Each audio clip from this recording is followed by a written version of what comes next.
illallah wallahu akbar subhanallah walhamdulillah wa la ilaha illallah wallahu akbar wa la hawla wa la quwwata illa billahil aliyyil azim. Alhamdulillah alladhi hadana li hada wa ma kunna linahtadiya lawla an hadana Allah.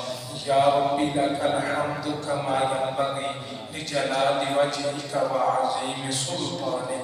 Subhanallahi wa bihamdi adada khalqihi wa rida nafsi wa zinata arshihi wa midada kalimati. Allahumma salli ala sayyidina Muhammad kama tuhibbu wa tarda. Allahumma salli ala sayyidina Muhammad salatan daimatan bidawamil malikil hayyil qayyum. Jazallahu anna sayyidana wa maulana Muhammad sallallahu alayhi wa sallam ma huwa ahlu. Amma ba'd, fa'a'udhu billahi minash shaytanir rajim. Bismillahir rahmanir rahim. Inna ad-dina 'inda Allahi al-Islam. Sadaqallahu mawlana al-azim. Inna Allaha wa malaikatahu yusalluna 'alan nabi. Ya ayyuhalladhina amanu sallu 'alayhi wa sallimu taslima. بڑی محبت کے ساتھ درود پاک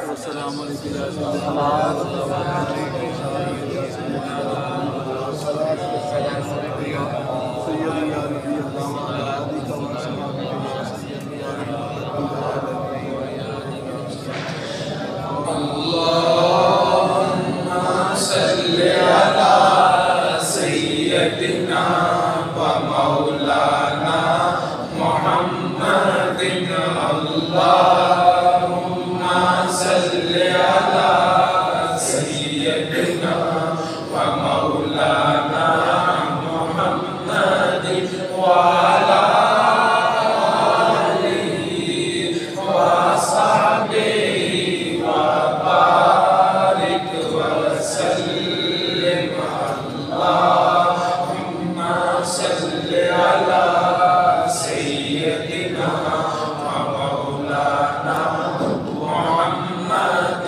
سب سے اولا والا ہمارا نبی، سب سے اعلیٰ والا ہمارا نبی، اپنے مولا کا پیارا ہمارا نبی، اپنے مولا کا پیارا ہمارا نبی، دونوں عالم کا دولہ ہمارا نبی. اللہم صلی علی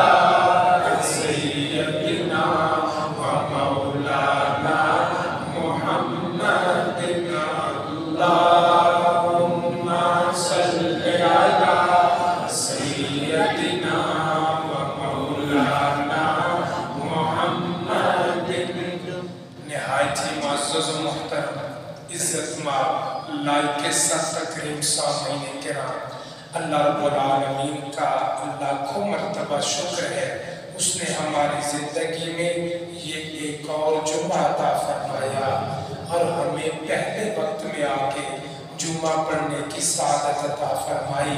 ارحم الراحمین اللہ زندگی بھر کے پڑھے جمعے اپنی پاک بارگاہ میں قبول فرمائے. ان جمعوں کا صدقہ دونوں جہانوں کی محتاجی سے محفوظ فرمائے، دونوں جہانوں کی نعمتیں برکتیں سعادتیں عطا فرمائے. ارحم الراحمین اللہ آخری سانس تک رکوع و سجود کے ساتھ نمازیں اور جمعے پڑھتے رہنے کی توفیق عطا فرمائے. آخری وقت پیارا پیارا کلمہ نصیب فرمائے، آسان موت عطا فرمائے، بغیر حساب کے ہماری مغفرت فرمائے. اللہ کریم تمام جمعہ پڑھنے والوں کو ہر سال مکہ مدینے کے جمعے بھی نصیب فرمائے. آپ احباب جانتے ہیں گزشتہ رات شب برات تھی، برکتوں والی، رحمتوں والی، عظمتوں والی، عنایات والی، گناہوں کی معافی والی، دعاؤں کی قبولیت والی رات گزر گئی، یقیناً ہم سب کی جھولی میں خیر تقسیم کی گئی ہوگی، دعائیں قبول ہوں گی۔ اللہ کریم ان راتوں کو، ان عبادات کو اپنی پاک بارگاہ میں قبول فرمائے، ہماری زندگی میں اس طرح کی کئی اور پیاری راتیں نصیب فرمائے، رمضان کے مہینے پہلے سے بہتر عطا فرمائے، شب قدر کی راتیں، جمعۃ الوداع اللہ کریم کئی صحت و عافیت کے ساتھ نصیب فرمائے، ان کی ساری برکتیں عطا فرمائے۔ انسان کی فطرت ہے کوئی چیز اچانک آ جائے اور ذہنی طور پہ تیار نہ ہو، پریشانی بن جاتی ہے۔ حالانکہ بعض اوقات ہر ایک کے گھر میں کچھ نہ کچھ موجود ہوتا ہے، پانی بھی ہے، چائے کا انتظام بھی دکان سے ہو جائے گا 5-10 منٹ میں، لیکن اچانک 10 مہمان آ جائیں، انسان پریشان ہو جاتا ہے۔ انہیں کہتا ہے بھائی بتا دیتے، میں تیاری کر لیتا، کھانے کا انتظام کر لیتا، چائے کا اچھے طریقے سے انتظام کر لیتا، اچانک سے آ گئے ہو، جلدی میں کچھ انتظام ہوا، کچھ رہ گیا، ان کے سامنے ہو گیا۔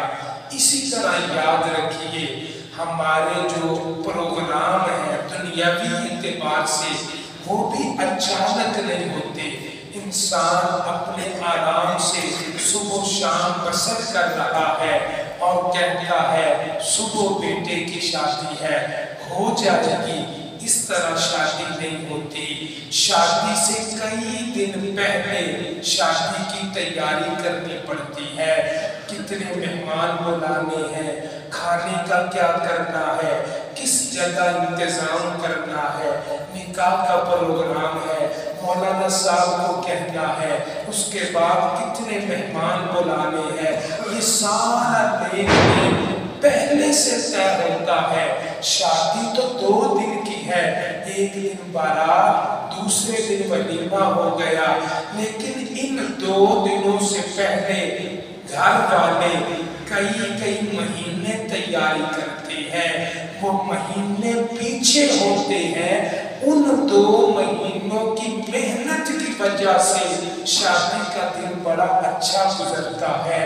اگر وہ پہلے محنت نہ کی گئی ہو، پہلے ذہن نہ بنایا گیا ہو، دیکھا جائے گا کوئی بات نہیں، باقی بھی شادیاں ہوتی ہیں، یہ بھی ہو جائے گی، اس دن بڑی مشکل بنتی ہے، بڑا معاملہ پریشان کن ہو جاتا ہے، انسان کو سمجھ نہیں آتی، اچانک شادی اور سارے معاملات ہیں۔ یاد رکھیے اسی طرح دن بھی اچانک سے نہیں نکل آتا، آہستہ آہستہ، پہلے کم و بیش 1.5 گھنٹہ پہلے، سورج آنے سے پہلے ہمیں پتہ چل جاتا ہے سورج نکلنے والا ہے، تیاری کر لو، اٹھ جاؤ، نماز پڑھ لو، کام کاج کی تیاری کرو، اپنے دن کا آغاز کرو۔ اچانک سے غروب نہیں ہو گیا، غروب ہونے سے پہلے بھی پتہ ہوتا ہے، اپنے کام سمیٹ لو، دن کی روشنی ختم ہونے والی ہے، اب رات شروع ہونے والی ہے، آہستہ آہستہ سورج غروب ہوتا ہے۔ اگر یہ میری باتیں مثالیں سمجھ آ گئی، یاد رکھیے رمضان کا مہینہ آنے والا ہے، رمضان اچانک آ جائے گا، رمضان کو فرق نہیں پڑے گا، وہ پہلے بھی تشریف لاتا رہا، اپنی رحمتیں بکھیر کے واپس جاتا رہا، حسب معمول رمضان آ جائے گا، لیکن کامیاب وہ ہوگا، آسانی اسے ہوگی، خوشی اسے ہوگی جو رمضان آنے سے پہلے رمضان کی تیاری کرے گا۔ جتنی تیاری ہوگی رمضان اتنا ہی اچھا گزرے گا، جتنی تیاری ہوگی، جس طرح شادی جتنی اچھی تیاری تھی، شادی کا دن اتنا ہی اچھا گزرتا ہے۔ رمضان آنے سے پہلے جتنی تیاری کریں گے، ہر اعتبار سے ذہنی تیاری، جسمانی تیاری، گھریلو تیاری، اپنے معمولات، اپنی زندگی کے وقت، یہ ساری ترتیب انسان پہلے سے بنا لے گا، انشاءاللہ رمضان میں پریشانی نہیں ہوگی۔ اگر ہم تیاری کریں گے، یقین جانیے ایک روزہ بھی مشکل نہیں لگے گا، آسانی سے گزر جائیں گے۔ ویسے بھی اللہ کا شکر ہے روزے ٹھنڈے ہوں گے، سخت گرمی نہیں، جون جولائی کے روزے نہیں، اس کی نسبت ذرا بہتر روزے ہیں، دن بھی چھوٹے ہیں۔ میں نے وہ رات بھی بتایا تھا 11 گھنٹوں کا دن بنتا ہے، تھوڑا سا مزید کر لے، کہاں 14-16 گھنٹے کا تھا اور کہاں کچھ فرق پڑ گیا ہے۔ تو ہمیں کوشش کرنی چاہیے، کیا کوشش کرنی چاہیے؟ چونکہ اب ہماری ضرورت اور مزاج ایسا بن گیا، بار بار کھانا کھاتے ہیں، بھوک لگتی ہے، صبح کھایا، دوپہر کو کھایا، شام کو کھایا، درمیان میں چائے بھی پی لی، پانی بھی پی لیا، ہلکا پھلکا بھی کر لیا، اس وجہ سے بار بار عادت ہو گئی۔ اگر یہ پہلے بہتر نہ کی، رمضان کے روزے مشکل ہو جائیں گے۔ اگرچہ ٹھنڈے روزے ہیں لیکن روزہ تو روزہ ہے نا، بھوکا پیاسا رہنا پڑتا ہے۔ تیاری کا کیا مطلب ہے؟ آپ اپنی حسب طبیعت، اپنی حسب عادت تیاری کیجئے۔ میں مثال دیتا ہوں، خضرہ مسجد میں الحمدللہ درس نظامی کا بڑا اچھا شعبہ قائم ہے۔ ابھی 2-3 ہفتے پہلے ختم بخاری کا پروگرام ہوا تھا، وہاں پڑھانے والے ایک مفتی صاحب وہاں رہنے والے آتے پڑھاتے، تو عموماً دوپہر کے وقت سب کو چھٹی ہوتی، مدارس میں بچوں کو بھی چھٹی ہو گئی، اساتذہ کو بھی، پڑھانے والے سب کو۔ بھئی کیوں؟ یہ کھانے کا وقت ہے، سب کا کھانا اجتماعی آتا ہے، سب کو تقسیم کرتا، اساتذہ بھی کھانے کے لیے بیٹھ گئے، سارے بچے بھی بیٹھ گئے، بھئی اب کھانا کھا لو، اگر نہیں کھایا تو بعد میں مشکل ہو جائے گی۔ ایک جو مفتی صاحب تھے کھانا نہیں کھاتے، انہوں نے پوچھا بھائی خیریت ہے، طبیعت ٹھیک ہے؟ 1-2 دن تو ہوا آپ روزانہ ہی نہیں کھاتے۔ اب جواب سنیے، کہنے لگے میں رمضان کی وجہ سے دوپہر کا کھانا ہی نہیں کھاتا، پورے سال۔ حیران جی رمضان کا کیا تعلق؟ کہنے لگے میں نے عادت بنا لی، صبح ناشتہ کرتا ہوں اچھا، شام کا کھانا کھاتا ہوں، دوپہر کا کھانا چھوڑ ہی دیا۔ بھئی کیوں چھوڑا؟ اس لیے کہ رمضان کے روزے مجھے کبھی بھی تنگ نہیں کرتے۔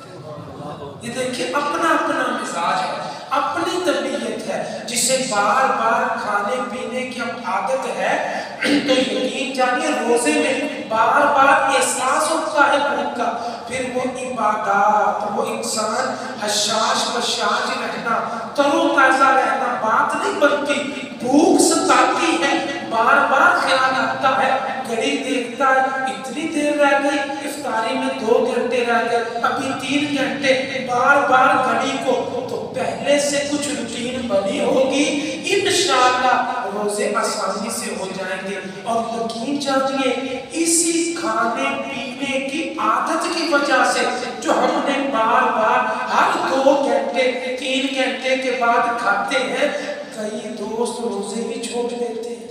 حالانکہ آقا کریم صلی اللہ علیہ وسلم نے فرمایا جس نے جان بوجھ کے بغیر عذر کے ایک روزہ بھی رمضان کا چھوڑا، اس کے بدلے بعد میں کتنے ہی رکھے وہ رمضان کے روزے والی بات نہیں بنے گی۔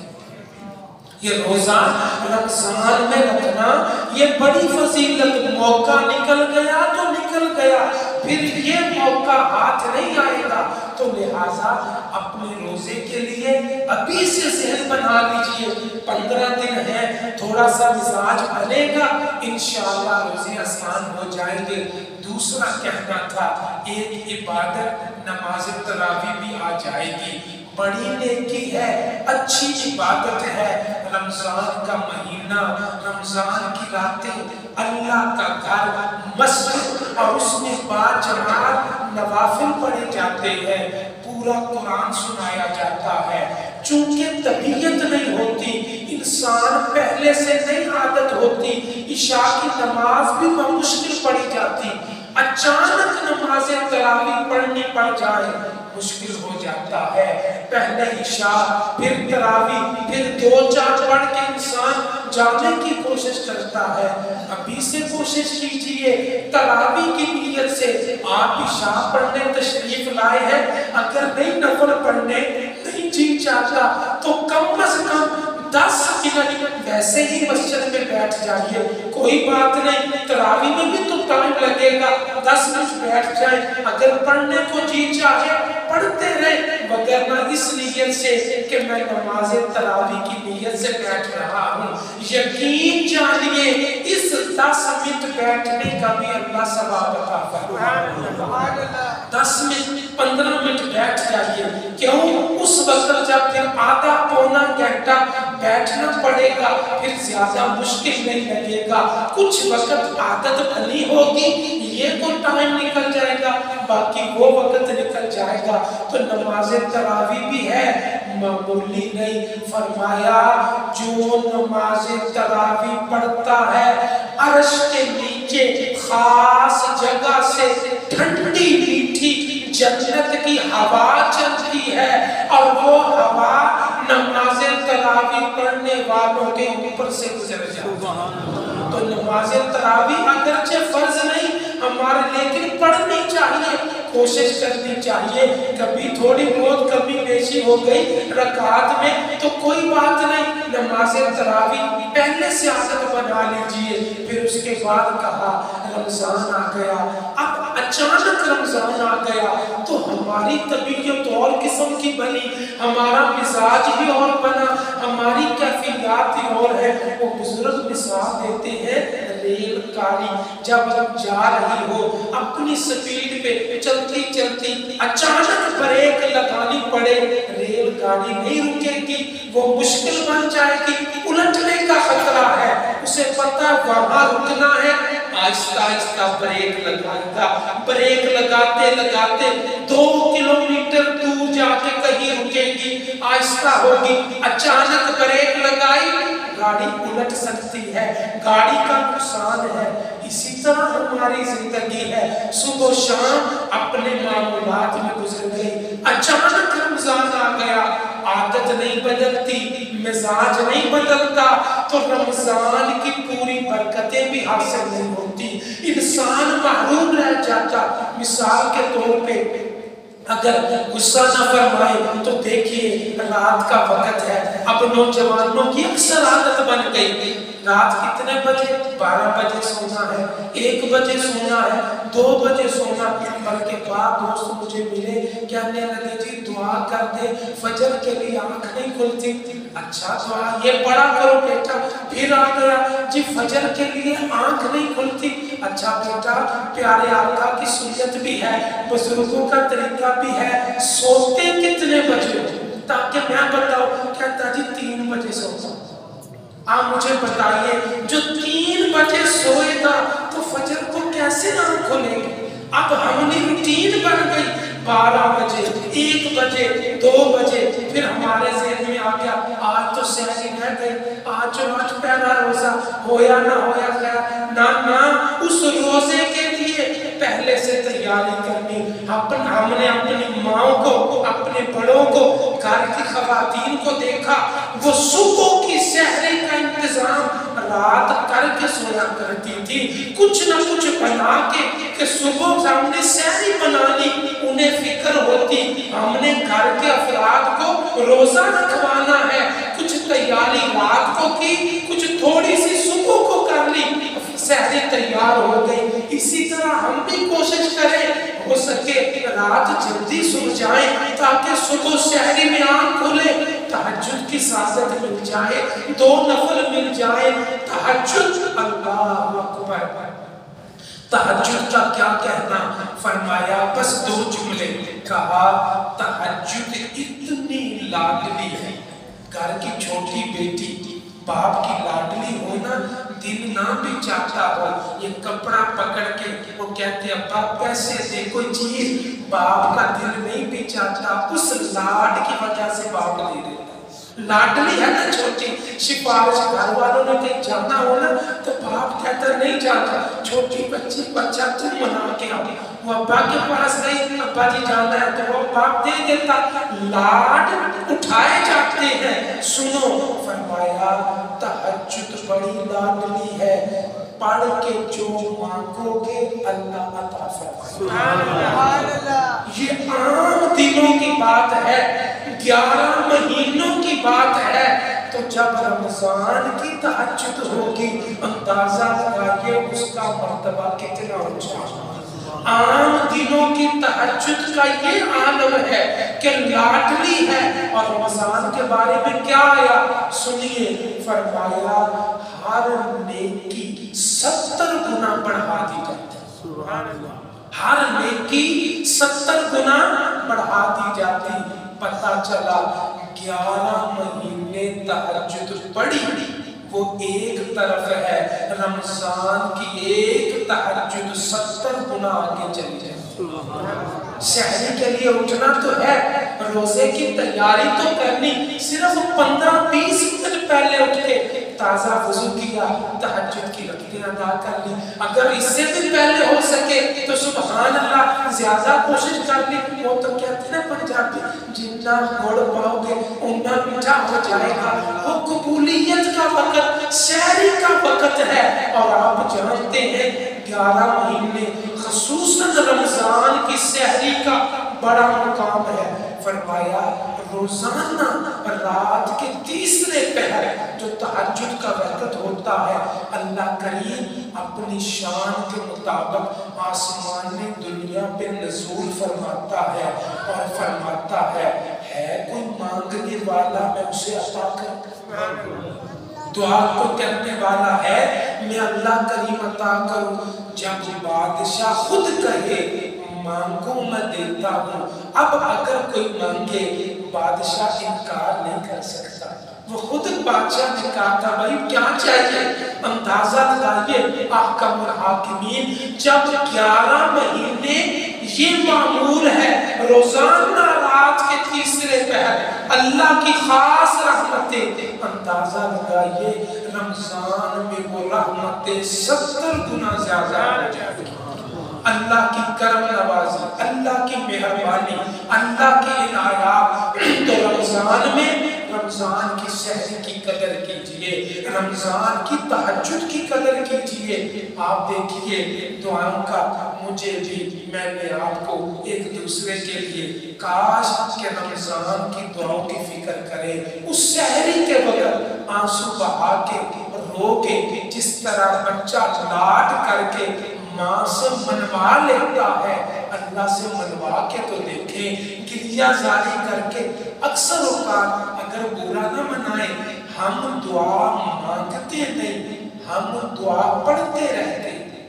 پڑھنا اور ہے، مانگنا اور ہے، پڑھنا اور ہے، مانگنا اور ہے۔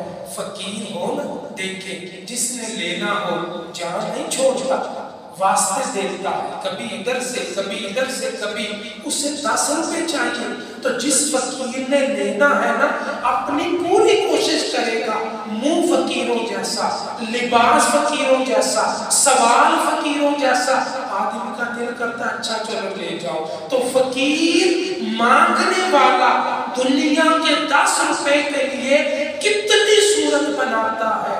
اے کاش ہم بھی اللہ کے لیے اسی طرح ہو جائے، اپنی رونے والی شکل بنا کے، فقیرانہ بن کے، اپنا کاسا پیش کر کے، مولا میں ساری دنیا سے کٹ کے تیرے دربار میں آ گیا، میں صرف تیرا فقیر ہوں، مولا مجھے یہ عطا فرما، اگر اولاد نہیں مانگیے مولا اولاد عطا فرما، اگر کاروبار نہیں مانگیے مولا تیرے خزانوں میں کون سی کمی ہے مجھے کاروبار عطا فرما. اگر اپنا مکان نہیں اللہ کریم کو واسطہ دیجئے تجھے عرش اعظم کا واسطہ مجھے اپنا مکان عطا فرما. اللہ کے حضور واسطے دے کے فقیرانہ بن کے شہری کے وقت رمضان کی دعائیں کر کے تو دیکھے انشاءاللہ ہاتھ اٹھیں گے اللہ کی رحمتیں برسنا شروع ہو جائیں گی. اللہ کی طرف سے قبولیت کے دروازے. اللہ اکبر. بادشاہ پورا سال اپنے محل کے دروازے نہیں کھولتا. خاص دن خوشی کا دن کوئی ملک فتح ہو جائے کوئی کامیابی ملے بادشاہ کے ہاں شہزادہ پیدا ہو محل کے دروازے کھل گئے روک ٹوک ختم. جس نے آنا آ جاؤ جس نے آنا آ جاؤ مہمان نوازی شاہی کھانا کھاؤ. اللہ کریم رمضان کا چاند طلوع ہوتا ہے آسمان کے دروازے کھول دیتا ہے رحمت کے دروازے کھول دیتا ہے. اب قبولیت میں کوئی رکاوٹ رہی ہی نہیں. جو مانگو گے اللہ کریم عطا فرمائے گا. اللہ کریم رمضان کی قدر کی توفیق عطا فرمائے. 15 دن ہے کچھ نہ کچھ تیاری جو ہو سکے اپنے اپنی طبیعت کے مطابق اپنے مزاج کے مطابق رمضان آنے سے پہلے اپنے آپ کو تیار کر لیجئے. انشاءاللہ اللہ کرے گا ہمارا یہ آنے والا رمضان گزشتہ رمضانوں سے بہتر گزرے گا. صلی اللہ علیہ صلی اللہ علیہ وسلم صلی اللہ علی محمد صلی اللہ علیہ وسلم صلی اللہ علی محمد صلی اللہ علیہ وسلم صلی اللہ علی محمد صلی اللہ علیہ وسلم صلی اللہ علی محمد صلی اللہ علیہ وسلم صلی اللہ علی محمد صلی اللہ علیہ وسلم صلی اللہ علی محمد صلی اللہ علیہ وسلم. سبحان ربک رب العزة عما یصفون وسلام علی المرسلین والحمد للہ